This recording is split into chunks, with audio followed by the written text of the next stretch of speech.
Alright, in this video, I'm going to get my gas-powered pressure washer ready for the year. I don't use this gas-powered pressure washer very often. I find now that I have that electric Karcher that we got secondhand, that I use the electric one more often. It just seems like it's a little more convenient.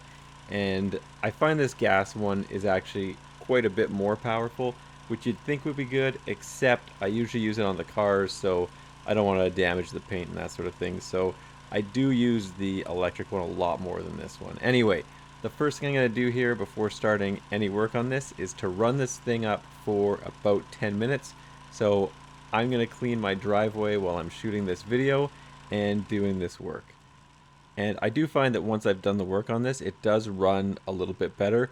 Before I do any of the work, I find the engine surges a little bit, and then once I finish the cleaning and stuff, it actually sounds like it runs a little better. So with the pressure washer still running, I'm going to take some Seafoam top engine cleaner, and I'm going to spray that into the air intake. Obviously, I got to open the air box, take out the air filter, and then spray this top engine cleaner in about 10 bursts of approximately 4 seconds each. It definitely starts starving the engine, but I didn't find that it actually caused the engine to stall out. If you go way beyond the 4-second spray, it might in fact cause the engine to stall out. And once I've got sufficient number of sprays in there, I just shut off the engine, and now I'm going to let that sit for 10 to 15 minutes while I do the rest of the work.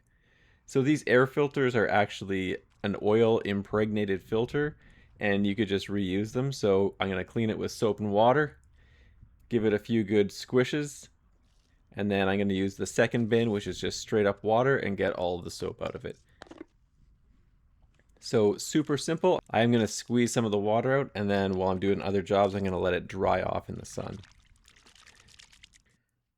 Next thing I'm going to do is lubricate all of the O-rings and gaskets. And this will ensure that I don't have any leaks or any pressure loss. I'm going to use this Hayward's product. I just have the Hayward's thing for the pool, but it is just sort of a generic O-ring and gasket lubricant, and it won't break down your gasket. So that's key. If you use a petroleum-based lubricant, it could actually damage your gaskets in the long run. For the first year that you put it down, maybe it'll be okay, but eventually it will deteriorate your gaskets. So get something like a silicone lubricant, safe to use on your gaskets and O-rings.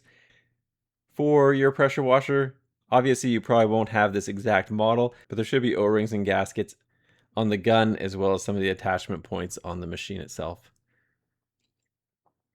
Now I'm going to do the oil change quickly.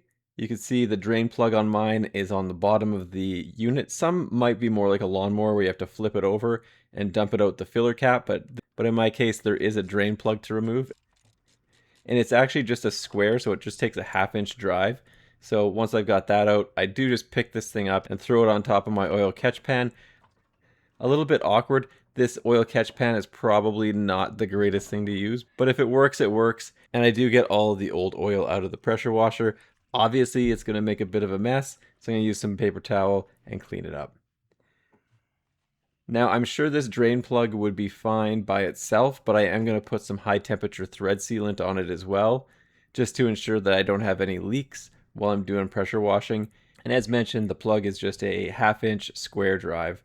I use paper towel to clean up the threads, as the leading threads are probably going to be in the oils.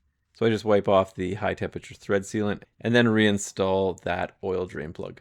Once the oil drain plug's in, I'm going to fill it back up with oil, and I am just using standard SAE 30, nothing special.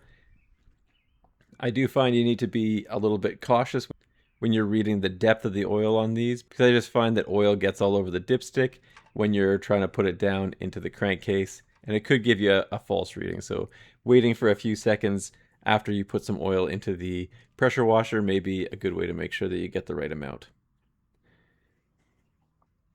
Once I'm happy with the level of the oil, I'm going to do the spark plug as well. I'm not going to replace it, obviously it's working pretty well, but I will clean it up. So with the spark plug out, I'm just going to use some, I believe that's carburetor cleaner. I have a whole bunch of cleaners that I don't use very often.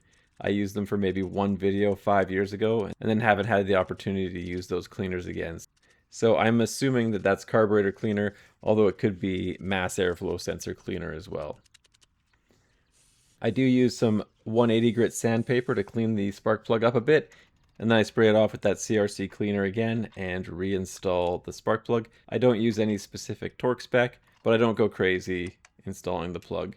And as mentioned, the foam filter does get a light oiling, so I pour some oil on it, put it in a Ziploc bag and squish it up a bit, and then give it a bit of a squeeze out with some paper towel and reinstall the air filter.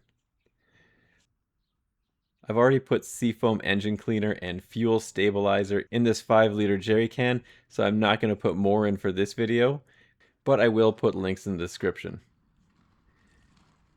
And after doing all that work and letting the pressure washer sit for about 15-20 minutes, it's ready to restart and finish the top engine cleaning process, which is really just to run it for another 10 minutes. The first few seconds, the pressure washer was a little hesitant, likely because it was working that Seafoam engine cleaner through the system still. I do find that the pressure washer is running better now. Previously it was doing a little bit of surging, but I don't find that that's the case anymore. So overall I'm happy with the outcome. Anyway, super fast and easy to get your pressure washer ready for the season. And doing these steps before putting it to hard use later in the year will make sure it lasts a long time. Thanks for checking out my video. Don't forget to like and subscribe.